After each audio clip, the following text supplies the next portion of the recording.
ক্ষতি হলো, যে কোনো প্রোগ্রাম হোক, ইসলাম হোক প্রোগ্রাম হোক, খালি কয় টাকা টাকা। আমি হিসেব করে দেখেছি এইবার 5 প্রকার লোক থাকে এই সবার। এক নাম্বার হলো 2 গ্রুপ দিয়ে দাওয়াত দিবেন। এক দল হচ্ছে অন ইসলামী দল, আর একটা হলো ইসলামী দল। এই 2 গ্রুপ মিলে বক্তাকে দাওয়াত দিয়েছে। বক্তা যেহেতু কোরআনের পক্ষে কথা করছে, তখন আর এক গ্রুপ যায় ইসলামী বিরোধী, তাই করছে এই জন্য দাওয়াত দিছিল। এটা কথা হলো। ও তখন প্যান্ডেলের স্যার এক দিয়ে ঘুরিচ্ছে আর আমাকে গালিচ্ছে। মেয়ে মানুষগুলো বসে আছে, মহিলা, ওরা করছে খালি ওর কেন কথা বললো, আমার কথা বললো না। 2 গ্রুপ গেল। আবার তাই অতিথি সিয়ারও যেটি বসে আছে 110% ইসলাম বিরোধী। হ্যাঁ কথা বলে গা, এরা খালি কোচর মোচর করছে, হ্যাঁ এই বক্তাকে এত সময় দেওয়া লিখবি গা, লিখবি গা। আবার এনা সভা জমতি কর্তৃপক্ষ কানত করছে, হুজুর এনা কালেকশন করে। যখন কালেকশন করে লাগছে মোটবার উঠে চলে গেছে, তখন করছে হুজুর উঠে গেল মানুষ, আমার টেয়া কোনটা দেবো, তাহলে আমি কোনটা থাকবো কোন? তো কেন এইগুলো আমাকে কত চিন্তা হচ্ছে যে কি করি কি হয়। এগুলো এলে সিস্টেম নয়। বক্তৃতা যখন ইসলাম কায়েম হবে, আমার বক্তৃতা হবে ঢাকা টেলিভিশন সেন্টারে, মিজানুর রহমান আজহারীর বক্তৃতা হবে। বলেন তো জাতীয়ভাবে 54 বছর হচ্ছে স্বাধীন হয়, কোন তাফসির মাহফিল, কোন মাহফিল কি টেলিভিশনে টিভিতে দেখানো হচ্ছে? এরা চোখতি পড়ে না ওর কেড়ে। তাহলে আমরা কোনটি আমাদের কোনো জায়গার স্থান নাই, সব চাপ হুজুরকের উপর। যাই ভালো কাম করবি তারই উপর চাপ। এমনি নাট টাইট, আবার এমন টাইট দেয় পেঁয়াজ কেটে যায়। তা আমি আপনাদেরকে এই কথাগুলি বললাম এই জন্যে যে 1 ঘন্টা বক্তৃতা যদি ডক্টর ইউনূস 75 লাখ টাকা পায়, তাহলে আমি 2.5 ঘন্টা বক্তৃতা দিলে কত লাগিচ্ছে? দেখলো তে কি দিন বানাচ্ছে কিভাবে? মানে ফেসবুকের 80% কথা মিথ্যে। ওরে ফেসবুক ওরে ফ্যাক্টবুক, মানে মিথ্যার পুস্তক। কথা কর যে জিনক আমরা দেখি না, কেউ দেখে না। জিন অদৃশ্য, বিভিন্ন সুরত ধরতে পারে। জিন হলো আগুনের তৈরি। এই মখলুকাতকে আল্লাহ তাআলা সৃষ্টি করেছেন ঠিক, কিন্তু মানুষের নজরের অনেক গভীরে তারা বাস করে। এখানে জিন থাকতে পারে, ও আর শুনতেও পারে, কিন্তু আমরা তো দেখে পাচ্ছি না। তাহলে জিনের বাদ দেন, খালি আছি আমরা কারা? মানুষ। এখন মানুষকে আল্লাহ কি বলছেন? আমার গোলামি করো, এবাদত করো। আচ্ছা বলেন তো, আমরা যে এবাদত করি, এই যে কয়েকদিন আগে 1 মাস এবাদত হলো, সেই মাসের নাম কি? কয়দিন রোজা করে 1 মাস করছেন? 29 দিন, তাই না? এই রোজা 29 দিনে 1 মাসে এই আমাকে রোজা শেষ। 11 মাস আর এই রোজা আর নাই, এটা 1 মাস। রোজা করতে 1 মাস লাগে। আচ্ছা উমরা করতে কয়দিন লাগে? 15 দিন গেল, উমরা চলে গেল। আবার হজ করতে লাগে 54 দিন, 54 দিনও চলে গেল। 5 ওয়াক্ত নামাজ আদায় করতে 1 ঘন্টা লাগে। 10 মিনিট করে, 5 মিনিট, 7 মিনিট করে একটা করে নামাজ হয়ে যায়। তা 24 ঘন্টার মধ্যে 1 ঘন্টা কি পড়া লাগা? নামাজ আদায় করা লাগে। আচ্ছা খাতনা দিতে 7 মিনিট লাগে। খালি ওস্তা বসবি, ওর চোখ ধরবি, খেস করে কাটে দিবি, বাধা হয়ে গেল 7 মিনিট। আচ্ছা তার বিয়ে পড়াতে লাগে 1 ঘন্টা। এই সাক্ষী উকিল, তারপর কাবিল টেবিল করে মোল্লাদা মহিলার কাছ থেকে ইজাব কবুল করে আছে, বরের কাছে বসে 1 ঘন্টা পুরো লাগে। এটা একটা ইবাদত। আচ্ছা জানাজা করতে লাগে, নিজের ছেলে হলে লাগে 10 মিনিট, অন্যের বেটা হলে লাগে 6 মিনিট। মানে অন্যের বেটা, অন্যের বাপ, আল্লাহু আকবার। আর জীবনে চোখ দেবানি বাড়াবে না, কতক্ষণ না? তাহলে এইভাবে তারপরে আপনার হচ্ছে কি করা যায়? একটা মুগরি জব করি, একটা ইবাদত। আল্লাহ কাছে যে আমার নাম নিয়ে তুমি পশু, হালাল পশুকে জব করো, তাহলে মুগরি জব করতে লাগে 3 মিনিট, কুরবানি জব করতে লাগে 10 মিনিট। এগুলো হচ্ছে ইবাদত। কি কথা ঠিক কিনা? এগুলো হচ্ছে ইবাদত। রাস্তাতে একটা কাঁটা পড়ে আছে, এটা সরাতে লাগবে 1/2 মিনিট, খালি আলোক করে ওইবার ফেলে দেবো। কথা কয় না মানে কথাটা বোঝেন, আপনি কথাটা বোঝা লাগবে। এইগুলি আবাদত হচ্ছে ঘন্টা ভিত্তিক, মাস, 15 দিন, 1 মাস, 1.5 মাস, এগুলো হচ্ছে আবাদত।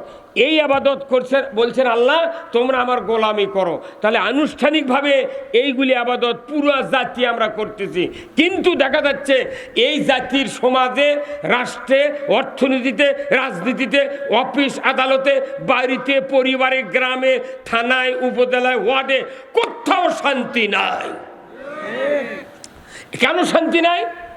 এইগুলি আবাদত, যে আবাদতে কবুল হবি সেই আবাদত বাংলাদেশে নাই।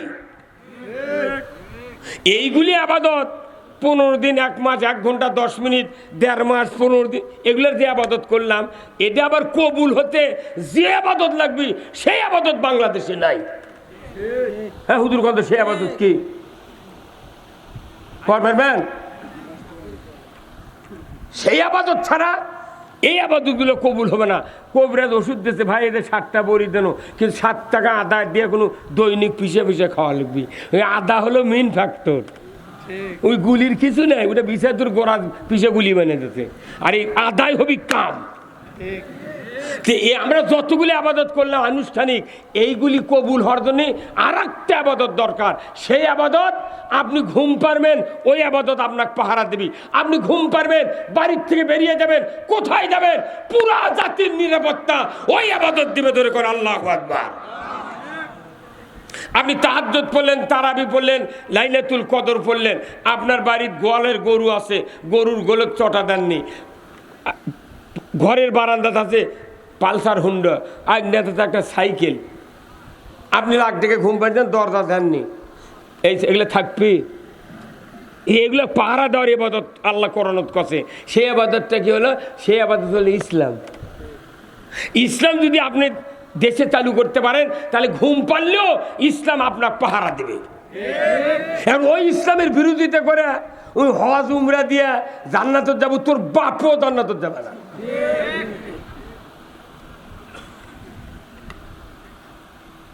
আমাদের কথা কান আপনি নিচে মাং নাই। ইসলাম না বোঝার কারণে আজকে আমাদের দুরবস্থা। ইসলাম যদি সমাজে থাকে, আপনাকে রাত্রের পাহারা দেওয়া হবে। চোরের হাত কাটার আইন ইসলামে আছে, অন্য কোন ধর্মে নাই, অন্য কোন ইতিহাসে নাই। আমার বাড়ি গরু চুরি হচ্ছে, হুন্ডা চুরি হচ্ছে, পুকুরে মাছ চুরি হচ্ছে, মসজিদের স্যান্ডেল চুরি, আর 54 বছর দেশ স্বাধীন হচ্ছে, জুম্মার স্যান্ডেল চুরি বন্ধ হয়নি। যা কিন্তু কোনো ওসির স্যান্ডেল চুরি হয়, কোনো ডিসির হুন্ডা চুরি হয়, ওরকের চুরি হয় না, ওরকে তো পর দেয় আর চুরি করে। এই আহমদুল্লাহ ভাইয়ের বেটার হুন্ডা, আমার হুন্ডা, আর একজন হুন্ডা চুরি করছে। ওরা জানে যে এই হুন্ডা চুরি করলে কিচ্ছু হবে না। তাহলে আমার ঘুম হবে, কিন্তু ইসলাম আমাকে পাহারা দেবে। কার কথা? এখন সেই ইসলাম বাংলাদেশে নাই। আমরা যতই বক্তৃতা করি, বাংলাদেশে শান্তি কায়েম ততক্ষণ হবে না যতক্ষণ ইসলাম বিজয় হবে না। এলে বক্তৃতা দাও, ফাঁকা ফেলতে গোল, উড়া ফায়ারে ডাকাত নামে না, ডাকাতের বকত গুলি করা লাগবে। সেখানে ডাক্তার কবি একজন মরিছে, এটি থাকাই হবে না। আমাকে এগুলো বক্তৃতা ফাঁকা ফেলতে গুলি আমরা করছি। সাইদি সাহেব কোনো ফাঁকা গুলি করেনি। সাইদি সাহেব ডাইরেক্ট বাটুলের রেম করে গুলি করছে, যে সংসদ ছাড়া ইসলাম চালু হবে না। এই জন্যই ভারতের বুদ্ধিতে সাইদিকে আউট করে দিয়েছে। আবার যদি আমাকে আউট করবে চান, তাহলে ইনকে হলে আল পাকেটা থাকেন, বাটাম আমাকে ফাটাতে পাঠাতে আপনাকে তুলো করে দিবে। আমার ভাইয়েরা, নেতৃত্বের ব্যাপারে রসুলের নেতৃত্ব মানতে হবে, আনুগত্যের ব্যাপারে আল্লাহর হুকুম আনুগত্য করতে হবে। এই জন্য আল্লাহ তাআলা কোরআনুল কারিমে বলছেন, আতিউল্লাহ ওয়া আতিউর রাসূল ওয়া উলিল আমরি মিনকুম। 6টা তাফসীর পড়েছি। এই আয়াতের ব্যাখ্যায় প্রত্যেকটি মুফাসসিরগণ লিখেছেন, আল্লাহর আনুগত্য করো, রসুলের অনুসরণ করো, আর তোমাদেরকে কোরআন দিয়া যারা সমাজ পরিচালনা করে তাদেরও তোমরা অনুসরণ করো, আনুগত্য করো। ধরে কোন আল্লাহু আকবার। কোরআন দিয়া সমাজ যারা চালায়, এরাই হলো দুনিয়ার রাজত্বের মালিক। ধরে বল ঠিক কিনা? কোরআন দিয়ে যারা তার রাজত্ব চালায় না, এই রাজত্বের মালিক তারা হতে পারবে না। কারণ এত বড় দামি কথা খুতবাতে বলা হয়। প্রতিদিন শুক্রবারে জুমার ইমামরা যে বক্তৃতা দেয় আরবি দিয়া, মসজিদের মিম্বরে দাঁড়ায়া দাঁড়ায়া আহলে হাদিসের ইমামরা হাতে লাঠি নেয় আর খুতবা দেয়। তারা বুঝাতে চায়, বান্দা তোমরা যারা আল্লাহর মসজিদে ঘরে বসে আছো, এই লাঠি ছাড়া এই যা পড়া হচ্ছে এটা কায়েম হবে না। সেই দিন আহলে হাদিসের ভাইরা লাঠি আঘাত লিয়া খুতবা দেয়, আর আমার হানাফিরা কই লাঠি লিচু গা। আরে লাঠি ওষুধ রে পাগল, মারের উপর ওষুধ নাই। কথা কন না? ওই যে 5ই আগস্টের আগে এনায়েত পুলিশ 13 জন পুলিশক না মারল নি ছাত্ররা, আজও এটা ফান ফালানি থাকলো নি। হে কথা কর, কি কাম করেছি 13 জন যখন কুপাঘাত হতে খালি ধর ধরে কথা, বউ কথা মোবাইল করে তুই চাকরি ছেড়ে যাই, দেশের যে ভাবতে কাউকে ধুবে না। হ্যাঁ কথা কন না, বছর মোবাইল করে বাড়ি নিয়ে গেছে, তুই বন্দুক জমা দে, আয় বাবা আমার চাকরি করা লাগবে না, ভিক্ষা করে খাবো, তুই আমার বউ কোথায়? এই দিনে আহলে হাদিসের লোকেরা লাঠিলে নামাজ পড়ে, ওরা বুঝায় ফাজলামু করবো না, মাথা ফাটামো। আর আমরা হানাফির ইমামরা সুবহানাল্লাহ। এত চমৎকার বক্তব্য ছানি খুতবাত। আল্লাহ রসুল 2টা হাদিস বলেছেন, খুতবাতুল হাকামে আশরাফ আলী থানভী করে দিয়েছেন। তারই একটা সুন্দর একটা হাদিস পৃথিবীর মোড়টা ঘুরে দেবে, দেশের মোড়টা ঘুরে দিবে, সমাজের শান্তি কায়েম করে দেবে। একটা মাত্র হাদিস, এই হাদিসটা আশরাফ আলী থানভী 90 বছর আগে খুতবা লিখেছেন। এই খুতবাতে আমরা প্রতি মসজিদে তেলাওয়াত করি, অথচ এখনও ইমাম অর্থ পড়ে না, মুসল্লিদেরকে অর্থ বলে না। জাতির দুর্ভাগ্য হওয়ার কারণে বয়তুল মুকাররমের ইমাম পালায়া যেতে বাধ্য হচ্ছে। এই হাদিসটা যদি বয়তুল মুকাররমের ইমাম 100 বছর আগে থেকে ওখানে যদি তেলাওয়াত করতেন, ওখানে সচিব, এমপি, ডিএমপি, কমিশনার, মেজর, যত এসপি আছে, ডিসি আছে, বড় বড় অফিসার, সরকারের যত আমলা আছে, তারা নামাজ পড়ে শুক্রবার করে। কার নিয়ে যায়? মাইক্রো নিয়ে যায় নামাজের জন্য। অথচ মসজিদ থেকে সুচিকিৎসা না করার কারণে মাঠে থেকে হেরে হেরে চলে যায়। আমরা দুই ভাই না, ইমামকে কয় না যে হুজুর আমরা যাচ্ছি। আবার কতগুলো ক্যাপাসিটির মুসল্লি আছে, ওই ইমাম খতম তারাবের ইমাম আগে উঠছে, উঠে ক্যারায়াত শুরু করছে ঝড়ের মতো।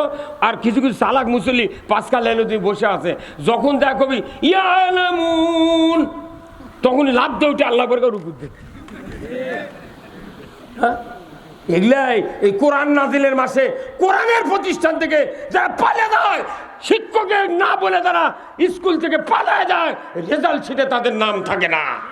কোরআন এসেছে রমজান মাসে, কোরআনের কোনো তালিম, কোনো বুঝ, কোনো জ্ঞান জনগণ পায় না, বিদায় তারাবির মহব্বত নাই।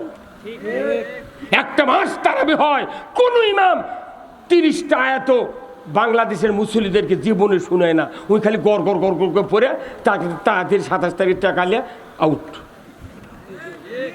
কতক্ষণ টাকা? এইভাবে কতদিন থাকবেন? এই জন্য আসল কথা আমি বলবো, কি শুনতে রাজি আছেন? আসল কথা খুতবাত হলো কি, ও সুলতানু জিল্লুল্লাহ, ন্যায়পরায়ণ শাসক, আল্লাহর ছায়া সদৃশ্য। ধরে কোন আল্লাহু আকবার। এটা কে বলেছেন? আল্লাহ কথা। এতক্ষণ 4 বের করে কোনো তাও বিশ্বাস হয় না। আল্লাহ রাসূল বলছেন ও সুলতানু জিল্লুল্লাহ, ন্যায়পরায়ণ শাসক, আল্লাহর ছায়া সদৃশ্য। আল্লাহর যে একটা রহমত, এটা ছায়ার সাথে তুলনা করছে। তুমি যদি ন্যায়পরায়ণ শাসক কায়েম করো, কোরআনের শাসক ছাড়া ন্যায়পরায়ণ শাসক পৃথিবীর জমিনে কেউ কায়েম করতে পারে না। কোরআন দিয়ে যারা দেশ চালায়, এরাই হলো শ্রেষ্ঠ শাসক, এরাই হলো আল্লাহর ছায়া সদৃশ্য। জোরে কোন আল্লাহু আকবার। ও সুলতানু জিল্লুল্লাহি ফিল আরদি মান আহানা সুলতানাল্লাহি ফিল আরদি আহানাহুল্লাহ। জমিনের কথা 2 বার বলা হচ্ছে। জোরে কোন কয়বার? বাংলাদেশে এখন ভোট হোক অনেকে আমরা বলতেছি তাড়াতাড়ি ডক্টর ভোট দাও ভোট দাও। ভোট আকাশে হবি না জমিনে হবি? এমপি আকাশত হবি না জমিনে হবি? প্রধানমন্ত্রী আকাশত হবি না জমিনত হবি? দেখেন আজ শব্দের অর্থ জমিন। ন্যায়পরায়ণ শাসক যদি জমিনে কায়েম হয় তাহলে আল্লাহর ছায়াও কায়েম হবে, আল্লাহর দয়াও কায়েম হয়ে আল্লাহর ন্যায় বিচারও কায়েম হবে। যদি বলুন ঠিক কিনা? যদি কেউ তোমাদের ভেতরে ন্যায়পরায়ণ শাসক কায়েমের বিরোধিতা করো কিংবা ন্যায়পরায়ণ শাসককে অপমান করো, আমি আল্লাহ আমি রসুল বলে দিচ্ছি তোমরা যেন স্বয়ং আল্লাহর বিরোধিতা করলে মাথা অট্ট হয়ে যাবি। ন্যায়পরায়ণ শাসক কায়েমের যারা বিরোধিতা করবে, নবী বলছেন তারা যেন আল্লাহর বিরোধিতা করলে। তারা আল্লাহর বিরোধিতা করে 6 বার হজ করছে, 12 বার উমরা করছে, 4 লাখ টাকার কুরবানি, 5,000 টাকার জুব্বা, 14 হাত দাড়ি, 12 হাত জুব্বা, টুপি দিয়েছে 7 তালা। আর কে কবুল করবে এগুলা? কথা কয় রে কে ভাই, কে করবে? আপনি বিটিক বিয়ে দিয়েছেন, কদিন থেকে ইরিকাটা পালসার গাড়ি দেবো বা তুমি এই কয়দিন ধৈর্য ধারণ করো। ওই বউ আপনার বিটিক তুলে নিয়ে যায়নি, দৈনিক পেটে তোর বাপ বলে হুন্ডা দিবে। আমরা বিটি খালি করছে কে তোমাকে না কত ইরিকাটা দিবি, তুমি আমাকে মারো কে? দৈনিকই মারে আর কয় হুন্ডা দে। তো কত ইরিকাটা দেবো? কথা কোন টাকা তুই ইরিকাটা দিবার চা তুই মারিস কে? আর ইনকা তুই দৈনিক বিটি মোবাইল করো, আব্বা তুমি হুন্ডা কি জন্য দিবার চা দিলে আমাকে আমি পেটন খাই মরে গেল। তো তাহলে এই কথা যদি বাপ 2 দিন মোবাইলে বিটির মুখে শোনে, ওই বাপ আর হুন্ডা দিবি কেবার দিবি? কি কবি তোর পেটর দম হুন্ডা। বিটি কবি বাবা তুই আর সাইডে লিয়ে আয়, তো ওকে হোমন দিতে গাঁদমু। আমাকে মনে করবেন না যে এই ফাইজলামির জন্য এই দুনিয়া যাচ্ছি। আল্লাহ আমাদেরকে পাঠাছে, ওই যে কলা রব্বুকালিল মালাইকাতি ইন্নী জাইলুন ফিল আরদি খলিফা। আমাদেরকে আল্লাহ শাসক করে পৃথিবীতে প্রেরণ করেছেন। মানব জাতি সব শাসক কোরআন দিয়ে শাসন করবে। তাহলে কোরআন দিয়ে যদি শাসন করতে হয় তাহলে এই পৃথিবীতে আল্লাহর দয়া কায়েম হবে। আল্লাহর দেওয়া ইনসাফ ভিত্তিক জীবন ব্যবস্থা কায়েম যদি করেন, সমাজে কারো অশান্তি হবে না। যদি এই অশান্তি দূর করার জন্য আল্লাহর আইন কায়েম হওয়ার চেষ্টা না করেন, তাহলে আপনি আল্লাহর বিরোধিতা করলেন। আল্লাহর বিরোধিতা করার পর একটাও ইবাদত আল্লাহ কবুল করবে না।